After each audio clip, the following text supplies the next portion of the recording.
Hi friends, అందరికీ lunch కోసం అయితే కర్రీ ప్రిపేర్ చేస్తున్నాను. మేము తమిళనాడులో ఉన్నప్పుడు దోసకాయలు మా ఆయన మార్కెట్లో ఏమంటే బుడంకాయలు తెచ్చేది, పెద్ద హైబ్రిడ్ బుడంకాయలు తెచ్చేది.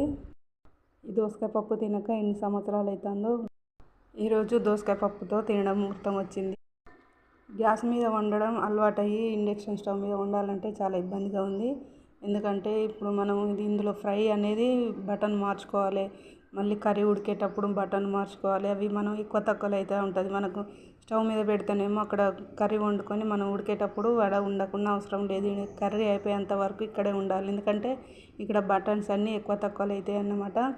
అవి ఎక్కువ అయినప్పుడు కర్రీ అనేది ఫ్రై అనేది మాడిపోతుంది. ఇట్లా వాటర్ వేసి ఉడికించేదైతే ఇంకా తొందరగా ఉడుకుతుంది అన్నమాట. అందుకనే మనం మెల్లిగా స్టవ్ సిమ్లో పెట్టుకొని అయితే ఉడికించుకుంటాం కదా, అది అట్లా కాదు. ఇది మనం ఎక్కువ తక్కువ బటన్స్ టైమర్ తక్కువ పెట్టుకొని అయితే ఉడికించుకోవాలి, ఫ్రై అయినా కర్రీ అయినా.